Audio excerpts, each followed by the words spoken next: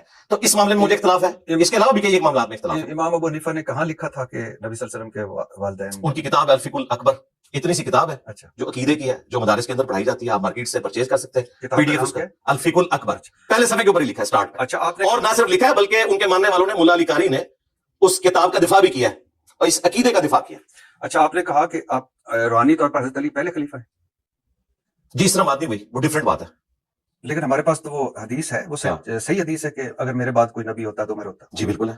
تو آپ نے, میں آپ کا ایک ٹی وی شو بھی دیکھ رہا تھا, اس میں آپ نے حضرت موسیٰ اور ہارون اور نبی اور حضرت علی, جی بخاری مسلم کی حدیث, یہ ساری باتیں اپنی جگہ درست ہے, اپنے اپنے کانٹیکسٹ میں رکھ لیتے ہیں, ایک ایک کر کے شروع کر دیتے ہیں. تو آپ نے کہا کہ روحانی طور پر حضرت علی پہلے خلیفہ ہیں, جبکہ سیاسی طور پر ابو بکر صدیق پہلے خلیفہ ہیں. یہ روحانیت اور سیاست اور یہ آپ نے کیسے دو؟ ہاں, یہ اس طرح نہیں ہوا تھا. یہ مولانا اسحاق صاحب کے اوپر اعتراض کیا گیا تھا. انہوں نے سنی شیعہ کنفلکٹ کو ختم کرنے کے لیے بات کی تھی کہ اگر اہل تشیع سیدنا ابو بکر, عمر, عثمان کی خلافت سے اختلاف کرتے ہیں نا, تو ایٹ لیسٹ اس چیز کو ایکسپٹ کریں کہ سیدنا علی نے انہیں ایکسپٹ کیا ہے, اور ہر معاملے میں حضرت علی سے مشورہ کر کے چلتے تھے. تو وہ کہتے تھے کہ آپ اس کو اگر یوں ریزالو کریں نا, کہ آپ کہتے کہ ہم ان کو سکسیسر مانتے ہیں, تو آپ یوں کہہ لیں کہ روحانی طور پر سیدنا علی اس حوالے سے نبی اسلام کے علم کے وارث ہیں, کیونکہ علم کے اعتبار سے تو ٹاپ کے اوپر تھے, وہ چیف جسٹس تھے. پہلے خلیفہ کون تھے؟ سیدنا ابو بکر رضی اللہ تعالیٰ عنہ. تو پھر تو میں آپ سرکار, آپ پتہ کیا ہے, جب آپ نے مقدمہ سمجھ رہے ہیں نا, ابھی تو آپ قرآن پہ نہیں ہے, قرآن میں بھی سر میں ایک لیمن ہوں, آپ عالم دین ہیں, یعنی دین کا آپ کا نالج مجھ سے, تو اسی تو آپ کو سمجھانا چاہ رہے ہیں. میں ایک لیمن ہوں مثال کے طور پہ, جیسے آپ نے ابھی ایک آیت بتائی کہ حضرت عیسیٰ اللہ کے بیٹے ہیں, اور پھر آگے آیت ہے کہ جو یہ کہے گا وہ کافر ہے. تو میرے لیے, میرے جیسا بندہ جو دین کا نالج نہیں رکھتا, اس کو آپ نے گھسیٹ دیا ایک روحانیت اور ایک سیاست. نہیں, اس طرح نہیں ہوا. یہ پورا مقدمہ آپ کے لیے تو ہے ہی نہیں ہے مقدمہ. تو یہ کس کے لیے؟ ہاں, یہ ان لوگوں کے لیے جن کا یہ انٹرسٹ ہے. جس کو واقعہ کربلا سے انٹرسٹ نہیں ہے نا, اس کے لیے ٹاپک نہیں ہے. وہ ممی ڈیڈی ہے, 100 دفعہ سبحان اللہ پڑھے, 100 دفعہ الحمدللہ پڑھے. جب وہ اختلافی موضوعات میں آئے گا تو یہ پوری سائنس اس کو سمجھ نہیں پڑے گی کہ اتنی بڑی دراڑ کیسے ہے کہ دنیا میں 15% مسلمان شیعہ ہیں, 85% اہل سنت ہے, اور دنیا کے ہر کونے میں شیعہ موجود ہے. آخر اتنی بڑی دراڑ ہے مدینہ شریف کے اندر, آج بھی 40% شیعہ رہتے ہیں. ٹھیک ہے, اسی طریقے سے دنیا میں اہل سنت کے تو 4 فرقے چل رہے ہیں, حنفی, شافعی, مالکی, حنبلی, لیکن شیعہ اثنا عشری ایک ہی ہے جو ہر طرف موجود ہے. تو آخر اس کے پیچھے کوئی ریزن ہے, تو ہم اس کو کنکلوڈ کرتے ہوئے یہ ساری چیزیں بتاتے ہیں. میں آپ کو بتاؤں, اگر آپ اس طرح ڈسکشن کریں گے تو قرآن حکیم میں بھی کئی ایک کنٹراڈکٹری سٹیٹمنٹس ہیں جو بیک وقت ساری درست ہیں اپنے اپنے کانٹیکسٹ کے اعتبار سے. ہم ایک ایک کو ڈسکس کریں گے. مثلا میں آپ کو ایک مثال دیتا ہوں آپ کے کیمرے میں. قرآن میں انک لا تہدی من احببت ولکن اللہ یہدی من یشاء. اے نبی, جس سے تم محبت کرتے ہو تم اسے ہدایت نہیں دے سکتے, اللہ جسے چاہتا ہے ہدایت دیتا ہے. اگر میں اس سٹیٹمنٹ کو اٹھاؤں اور میں کہوں کہ قرآن میں تو واضح لکھا ہے نبی ہدایت نہیں دیتے, کیا کسی مسلمان کا عقیدہ ہے کہ نبی ہدایت نہیں دیتے؟ ہم تو کہتے ہیں نبی اسلام ہمارے ہدایت کے امام ہے, لیکن قرآن میں تو لکھا ہے جس سے تم محبت کرتے ہو اسے ہدایت نہیں دیتے. ہم اس کو جواب دیں گے کہ یہ سورۃ القصص کی آیت ہے نا, سورہ شورا میں آیت ہے, وَإِنَّكَ لَتَهْدِي إِلَىٰ صِرَاطٍ مُسْتَقِيمٍ. اے نبی بالضرور تم لوگوں کو ہدایت کی طرف رہنمائی کرتے ہو. وہاں آیا کہ ہدایت نہیں دیتے, یہاں رہنمائی کرتے ہو. دونوں سٹیٹمنٹ 180 ڈگری جو سٹیٹمنٹس ہیں نا جی, یہ بیک وقت درست ہے. نبی اسلام کسی کی تقدیر بدل کر اسے ہدایت نہیں دے سکتے, لیکن ہدایت کی طرف رہنمائی کر سکتے ہیں. وہاں آیا انک لا تہدی, اے نبی تم ہدایت نہیں دے سکتے. یہاں آیا انک لتہدی, تم ضرور ہدایت دیتے ہو. تو یہ 180 ڈگری سٹیٹمنٹس بیک وقت درست ہے. اس طریقے سے ہم نے مختلف ویڈیوز میں جو مختلف باتیں کی ہوتی ہیں نا, وہ اپنے کانٹیکسٹ کے ساتھ ہوتی ہیں. بعض اوقات ہم ریبٹل کر رہے ہوتے ہیں الزامی جواب کے طور پر, بعض اوقات کسی کلیریفیکیشن دے رہے ہوتے ہیں کہ وہ یہ کہنا چاہ رہا تھا, اس میں یوں تھا. باقی ہم چونکہ اہل سنت کے منہج کو لے کے چلتے ہیں, اہل سنت کی کتابیں پڑھی ہوئی ہیں. ہمارا تو بنیادی موقف بنو امیہ سے جو اختلاف ہے وہ اسی بنیاد کے اوپر ہے کہ بنو امیہ خلفائے راشدین کے ساتھ انہوں نے وفاداری نہیں کی, سیدنا ابو بکر, عمر, عثمان و علی کے ساتھ رضی اللہ عنہم اجمعین وعلیہم السلام اجمعین. اور سیدنا ابو بکر رضی اللہ تعالیٰ عنہ کی اولاد ان کی وفات کے بعد حضرت علی کے ساتھیوں میں سے تھی. آج شیعہ جو اہل سنت کو ٹانٹ کرواتے ہیں وہ بالکل درست کرواتے ہیں کہ آپ کہتے ہو صحابہ کی اولاد, تو محمد بن ابی بکر تو حضرت ابو بکر کے بیٹے تھے جو حضرت علی کے ساتھ تھے, اور جنگ جمل میں حضرت عائشہ کو وہ سمجھانے گئے تھے کہ میری بہن واپس چلی جا, خلیفہ بعد حضرت علی ہے. تو خلفائے راشدین تو آپس میں ایک تھے. بعد میں جو اختلافات آئے اس کی وجہ سے 2 دراڑیں ہوئی. جب ہم ان مقدمات کو ایڈریس کرتے ہیں تو پورا اس کا بیک گراؤنڈ بتاتے ہیں اور پھر ان چیزوں کو سیٹل ڈاؤن کرتے ہیں. اچھا, آپ نے, میں جو آپ پہ اعتراضات ہیں یا جو بات چیت ہے, آپ نے, میں جب سوال کرتا ہوں تو آپ نے یس نو کرنا ہے کہ اگر آپ نے ایسی بات کی ہے تو اس پہ ہم بات کر سکتے ہیں. یہ تو ہو نہیں سکتا. ہو سکتا میں غلط کہہ رہا ہوں. پتا کیا, آپ اگر مجھے کہیں کہ قرآن میں لکھا ہوا ہے کہ نبی ہدایت نہیں دیتے, میں کہوں گا یس. نہیں, وہ آپ بھی کافر, میں بھی کافر. وہ کانٹیکسٹ ہو جائے گا. اگر یس نو میں آتا ہوا نا تو میں دے دوں گا, ادروائز نہیں. معذرت. نہیں, یس نو اس طرح نہیں, آپ تفصیل سے بتائیں. میں آپ کو آپ کی بات بتاؤں گا, آپ کہیں گے کہ ہاں میں نے کی ہے, اور اس طرح میں نے آپ کی کسی بات کا انکار نہیں کیا. میں نے یہ کہا کہ بات اس طرح نہیں, اس طرح ہوئی ہو. آپ نے کہا نبی کریم صلی اللہ علیہ وسلم کے وصال کے بعد مسلمانوں میں جو اختلافات پیدا ہوئے وہ مال کی وجہ سے تھے. جی بالکل, بخاری مسلم میں لکھا ہوا ہے. لیکن علماء بہت سارے سمجھتے ہیں کوئی اجتہاد کی وجہ سے تھے. کون سا اختلاف؟ اجتہاد نہیں, اجتہاد کی وجہ سے کون سا اختلاف؟ مثال کے طور پہ بہت سارے نہیں, ہر اختلاف تو اس وجہ سے نہیں تھا نا. جو اختلاف ہوا بعد میں سیدنا علی خلیفہ وقت کے خلاف لوگ کھڑے ہوئے. بخاری مسلم میں حدیث ہے مجھے اپنے بعد تم سے یہ خطرہ نہیں کہ تم شرک کرو گے. یا آپ نے اپنی وفات سے 1 مہینہ پہلے خطبہ دیا. عقبہ بن عامر کہتے ہیں بخاری مسلم کے الفاظ ہیں کہ میں نے آخری دفعہ ممبر پہ نبی الاسلام کو دیکھا تھا غزوہ احد کے شہداء کے قبرستان میں جا کے خطبہ دیا. مجھے یہ خطرہ نہیں کہ تم میرے بعد شرک کرو لیکن یہ ڈر ہے کہ تم آپس میں ایک دوسرے سے لڑو گے دنیا کی محبت میں, ایک دوسرے کو قتل کرو گے اور تباہ و برباد ہو جاؤ گے جس طرح اگلے تباہ و برباد ہو گئے. تو جو خلافت راشدہ کا ڈاؤن فال ہے وہ ایک دم نہیں ہوا. حضرت ابوبکر اور عمر کی جو خلافتیں ہیں یہ پرفیکٹ ہیں, خلافت محفوظہ ہیں. لیکن سیدنا عثمان کے دور کے بعد خلافت مفتونہ شروع ہو گئی, یعنی فتنوں کا دور ہو گیا. اس میں خلفاء اچھے تھے لیکن وہ پرفیکشن نہیں تھی جو پہلے 2 خلفاء کے دور میں تھی پبلک لیول کے اوپر. اور پھر آہستہ آہستہ ڈاؤن فال ہوتے ہوتے 30 سال کے اندر خلافت راشدہ ختم ہوگی اور پھر ملوکیت شروع ہوگی. ایک دن میں نہیں ہوا کہ رات کو آپ سوئے تھے خلافت کی حالت میں اور صبح ملوکیت ہوگی. تو یہ دنیا میں ہمیشہ ہوتا ہے, یہ اللہ کا قانون ہے کہ ڈاؤن فال جب ہوتا ہے وہ آہستہ آہستہ ہوتا ہے. صحیح مسلم میں حدیث ہے کہ کوئی نبی بھی ایسا دنیا میں نہیں آیا کہ اس کے چند جانثار صحابہ ہوں گے جو پورے پیشن کے ساتھ اس کے ساتھ چلتے ہیں, پھر جب وہ فوت ہو جاتے ہیں تو ان کے جانشین پھر ناخلف لوگ بن جاتے ہیں. وہ کرتے ہیں جس کا حکم نہیں دیا گیا ہوتا, اور جس کا حکم دیا گیا ہوتا ہے وہ اس کی مخالفت کرتے ہیں. ایسے جانشینوں کے خلاف جو ہاتھ سے جہاد کرے وہ بھی مومن ہے, جو زبان سے جہاد کرے وہ بھی مومن ہے, اور جو دل میں کرے وہ بھی مومن ہے, لیکن یہ آخری درجہ ہے. ہاں تو یہ ہر امت کے ساتھ. اچھا آپ نے حضرت خالد بن ولید رضی اللہ تعالیٰ عنہ آخری وقت تک ثابت ہے نا, کچھ صحابیہ سے نکالا تو نہیں گیا؟ نہیں بالکل نہیں, صحابی ہیں. صحابی ہیں الحمدللہ, سیف اللہ کوئی شک نہیں. میرے تو ان کی شان میں پورے لیکچرز ریکارڈ ہیں. اچھا آپ کے حوالے سے چل رہا تھا کہ آپ نے شاید کہا کہ وہ صحابیہ سے نکال دیے گئے تھے. نہیں کوئی کسی نہیں, وہ اس طرح کی بات ہوئی تھی. وہ ایسے ہوا تھا کہ جو صحابہ کرام فتح مکہ سے پہلے مسلمان ہوئے اور بعد میں وہ برابر نہیں, صلح حدیبیہ سے پہلے جو مسلمان ہوئے اور جو بعد میں وہ برابر نہیں. صلح حدیبیہ کے بعد مسلمانوں کا گراف گیا تھا اوپر. ہوا یہ تھا, صحیح مسلم کے الفاظ ہیں, عبد الرحمن بن عوف اور سیدنا خالد بن ولید کے درمیان جھگڑا ہوا کسی بات پہ, تو خالد بن ولید نے گالیاں دے دی عبد الرحمن بن عوف کو. ٹھیک ہے, گالیاں دے دی. صحیح مسلم. اچھا تو نبی الاسلام کو شکایت کی خالد بن ولید. صحیح مسلم میں ہے. جی صحیح مسلم ہے. جی صحیح مسلم کے اندر یہ حدیث موجود ہے, صحابہ کرام کے فضائل کے چیپٹر میں, سعد ابن ابی وقاص کے فضائل کے چیپٹر میں, اور یہ عبد الرحمن بن عوف کے فضائل بخاری میں نہیں, بخاری میں بھی اس کا کچھ حصہ موجود ہے. یہ گالیاں والا جی اس میں آدھا حصہ ہے, وہ میں آپ کو پوری حدیث بتا رہا ہوں. جس طرح کچھ چیز بخاری میں آتی ہے, باقی مسلم میں کچھ حصہ قرآن میں آیا ہوتا ہے, باقی بخاری میں. یہ پورا بخاری مسلم کے حوالے کے بعد تو پھر گنجائش نہیں رہتی ہے. اہل سنت تو ظاہر ان بنیادی کتابوں کو مانتے ہیں قرآن کے بعد.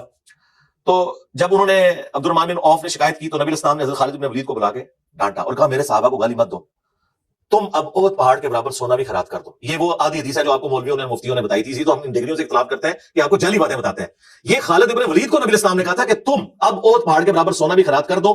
میرے عبد الرحمن بن عوف نے ایک مد بلکہ اس کا آدھا گندم جو دیا, ایک پاؤ گندم, اس کے برابر ثواب نہیں ہو سکتا. احد پہاڑ 7 میل کے اوپر پھیلا ہوا چٹکل پہاڑ ہے, وہ سونا ہونا تو عبد الرحمن بن عوف اتنی سی گندم کرے نا خالد, تمہارا وہ سونا اس کو نہیں پہنچ سکتا. ٹھیک ہے, یہ میں نے بیان کیا تھا کہ دیکھیں صحابی تو عبد الرحمن بن عوف بھی تھے اور خالد بن ولید بھی تھے, لیکن خالد بن ولید کو نبی الاسلام کیا کہہ رہے ہیں, تم میرے صحابہ کو گالی مت دو. ہونا چاہیے تھا کہ تم اپنے ساتھیوں کو نہ دو. میرے صحابہ ان کے ساتھ کہہ دیا اور ان کو الگ کیا. کیوں کہ عبد الرحمن بن عوف مشکل وقت کے ساتھی تھے جب اسلام کا گراف نیچے تھا. صلح حدیبیہ سے پہلے, صلح حدیبیہ میں تو پاور تسلیم کر لیا تھا, تو ایک ایک کر کے پھر سب لوگ اسلام قبول کرنا شروع ہو گئے. اور خالد بن ولید کا بھی آپ اسلام کا واقعہ دیکھیں, اور حضرت عمر بن عاص انہوں نے اکٹھا اسلام قبول کیا. یہ امپریس ہو گئے تھے کہ یار یہ شخص ہم پر غالب آ گیا ہے, ہماری ساری پلاننگ فیل ہو گئی ہے, ہماری ساری طاقت دھری کی دھری رہ گئی ہے. یہ اس بات کا ثبوت ہے کہ اللہ کی غیبی مدد ہے, یہ اللہ کے رسول ہے. اس چیز کی وجہ سے امپریس ہوئے تھے, لیکن کبھی وہ ان کا درجہ حاصل نہیں کر سکتے. باقی ہمارے اعتبار سے ہم آج کی ڈیٹ میں کسی صحابی کو بھی گالی نہیں دے سکتے, لیکن ہم نے بتایا تھا انیشلی یہ بات خالد بن ولید کے بارے میں تھی, اور اس سے پھر ہم نے کنڈیم کیا تھا کہ بنو امیہ کے دور میں جب حضرت علی پر ممبروں پر سب و شتم ہوتا تھا. صحیح مسلم میں حدیث موجود ہے, لعن اللہ ابو تراب, ابو تراب علی ابن ابی طالب پر لعنت, یہ ممبروں پر کہلوایا جاتا تھا. 6229 حدیث نمبر ہے, صحیح مسلم ہے. تو ہم نے بتایا تھا کہ جن کو سب سے پہلے منع کیا گیا تھا نا, اس زمانے میں تو صحابہ کرام پہ لعنت ہوتی رہی. آج لعنت کرنے والے چھوٹے مجرم ہیں, اس زمانے میں لعنت کرنے والے بڑے مجرم ہیں. اچھا آپ نے کے بارے میں کہا تھا کہ انہوں نے بنو امیہ کے خوف سے متعدد احادیث گول کر دی. نہیں, بنو امیہ کا زمانہ تو انہوں نے پایا نہیں ہے. تو پھر کس خوف سے انہوں نے؟ ہاں میں نے یہ بتایا تھا کہ محدثین بسا اوقات روایتوں کو آدھا لکھ دیتے تھے, بعض اوقات نام چھپا لیتے تھے, فلاں کر کے بات کرتے تھے تاکہ وہ اسپیسیفک بندے ہائی لائٹ نہ ہو, لیکن سارے نہیں, دوسرے اس چیز کو پھر ہائی لائٹ کر دیتے تھے. امام بخاری کے حوالے سے میں نے ایک چیز ذکر کی تھی کہ صحیح بخاری میں حدیث موجود ہے کہ یزید کے لیے حضرت بن معاویہ رضی اللہ تعالیٰ نے اپنی زندگی میں بیعت لینا شروع کر دی تھی. حالانکہ صلح حسن میں تو طے کچھ اور ہوا تھا، اور گورنر تھا مروان بن حکم. صحیح بخاری کے الفاظ ہیں، وہ ممبر پہ چڑھا اور کہا کہ اللہ تعالیٰ نے امیر المومنین کو یہ بات سوچائی ہے، وہ امت کے وسیع تر مفاد میں چاہتے ہیں کہ اپنے بعد اپنے بیٹے کو خلیفہ نامزد کرتے ہیں. وہی میرے عزیز ہم وطنوں، تو وہاں پہ حضرت ابو بکر کے بیٹے کھڑے ہوئے، عبد الرحمن بن ابی بکر. امام بخاری نے کہا کہ وہ کھڑے ہوئے اور انہوں نے کچھ کہا. اب وہ کیا کہا وہ امام بخاری نے نقل نہیں کیا، لیکن اس کے بعد جو کچھ ہے وہ امام بخاری نے نقل کیا. اس سے پتہ چل گیا کہ کوئی چوبیاں نکال کی تھی. اچھا، کیونکہ جب کہا تو اس کے بعد آگے الفاظ ہے پکڑو عبد الرحمن بن ابی بکر کو، تو وہ حضرت عائشہ کے حجرے میں چلے گئے، ساتھ ہی تھا مسجد نبی کے، وہ بہن بھی لگتی تھی گرفتاری کے ڈر سے، یعنی ان کے اوپر نیب چڑھاتی تھی. وہ ادھر چلے گئے اور باہر سے کھڑے ہو کے اس نے کہا ابو بکر کے بیٹے تیرے بارے میں تو قرآن میں آیت نازل ہوئی ہے، تو ہی وہ کافر ہے جس کے بارے میں سورۃ الاحقاف کی 17 نمبر آیت نازل ہوئی ہے. یہ بخاری کے الفاظ ہیں. تو عائشہ نے کہا اس کو خاموش ہو جا، آل ابی بکر کے بارے میں کوئی آیات اس طرح کی نازل نہیں ہوئی سوائے میری برات میں جو سورہ نور کی آیات نازل ہوئی ہے. اب وہ جو کچھ کہا وہ کیا ہے، وہ المستدرک الحاکم میں ہے، سنن نسائی الکبریٰ میں ہے. کہا یہ کہ جب مروان نے کہا کہ یہ امیر المومنین کرنا چاہتے ہیں، تو اس میں ایک جملہ اس نے بولا تھا کہ جیسا کہ ابو بکر نے بھی تو عمر کو خلیفہ نامزد کیا تھا، تو حضرت معاویہ بھی چاہتے ہیں اپنے بیٹے کو خلیفہ نامزد کریں.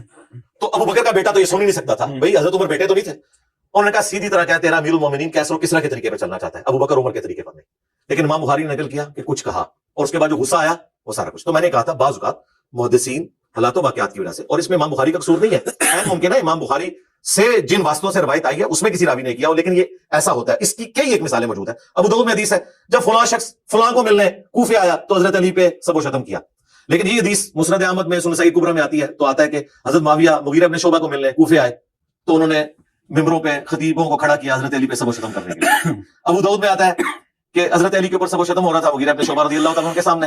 اچھا، اور مسند احمد میں پھر پوری ڈیٹیل آئی اور بتایا کہ یہ کون سے صحابی تھے جن کے سامنے یہ کچھ ہو رہا تھا. تو اس طرح بعض محدثین کو چیز نقل کرتے تھے. تو یہ اس کانٹیکس میں بات ہو رہی ہے. اگر یہ بات ہوتی کہ ہم امام بخاری کو کوئی کرٹیسائز کر رہے ہوتے تو یہاں میں نے بخاری تو نہ رکھی ہوتی. نہیں، آپ بہت سارے ایسے یعنی ان میں ساری چیزیں تو غلط نہیں ہو سکتی نا، کرٹیسائز. نہیں، ہم تو اس کو صحیح مانتے ہیں. میں بھی صحیح ہاں صحیح مانتے ہیں الحمدللہ. اچھا، آپ نے کہا امام ترمذی کی فرقہ واریت کی بیماری میں مبتلا تھے امام صاحب، اور ان کے دل میں بغض اہل بیت تھا.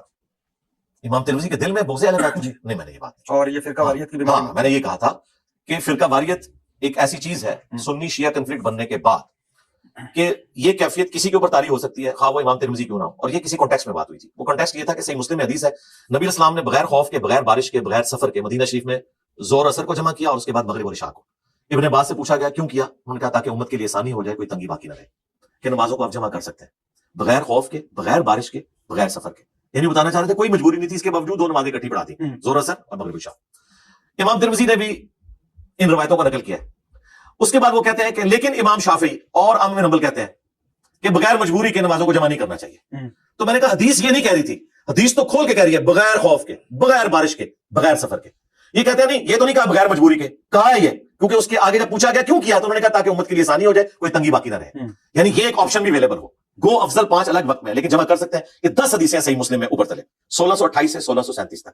تو اس پہ جو امام ترمذی نے احمد بن حنبل اور امام شافعی کا قول نقل کیا تھا اس میں نے کامنٹس کیے تھے کہ چونکہ سنی شیعہ فرقہ واریت ہو چکی ہے، شیعہ نے ٹسل لگائی ہے کہ انہوں نے 3 اوقات میں 5 نمازیں پڑھنی ہے، اور سنیوں نے یہ ٹسل لگائی ہے کہ نمازوں کو جمع نہیں کرنا. یہ دراڑ آ چکی ہے نا، اس کی وجہ سے یہ سب کچھ ہمیں دیکھنا پڑا. لہٰذا فرقہ واریت یا اختلاف رائے جو اس حوالے سے سامنے آتا ہے، خواہ آج کا کوئی عالم بیان کرے، خواہ امام ترمذی کرے، تو آپ کو پڑھنے سے پہلے سوچنا چاہیے کہ حدیثوں کے ہوتے ہوئے اگر کوئی امام کامنٹ کر رہا ہے تو اس میں عین ممکن ہے کہ اس کی جو سنی شیعہ کنفلکٹ والا جو ایک معاملہ ہے وہ آ گیا. آپ مانتے ہیں بادب بامراد ہوتا ہے؟ جی، رسول اللہ کا ادب کریں گے، جو رسول اللہ کا ادب نہیں کرے گا اس کا ادب کوئی ادب نہیں. لیکن آپ مانتے ہیں بادب بامراد ہوتا ہے؟ جی، نبی اسلام کا ادب. اچھا، اسلام میں آپ مانتے ہیں اخلاق کی اہمیت ہوتی ہے؟ بالکل ہے اخلاق کی اہمیت. آپ ہمارے دین میں ہے کہ یہ میری بھی آپ رہنمائی فرمائیے گا کہ ہم دوسروں کے جھوٹے خداؤں کو جھوٹا نہ کہو.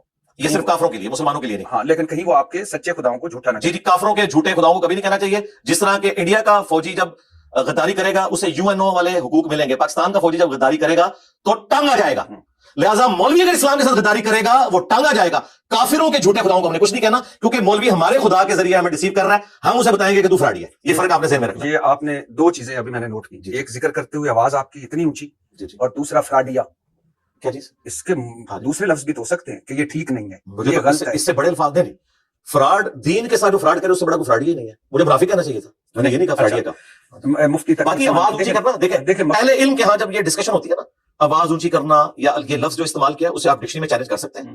میں آپ کو ڈکشنری سے ثابت کر سکتا ہوں کہ جو دین کو بگاڑ کے پیش کرے قرآن و سنت کی روح سے وہ منافق ہے, وہ فاسق ہے. میں نے فراڈی تو بڑا چھوٹا لفظ استعمال کیا, وہ کذاب ہے.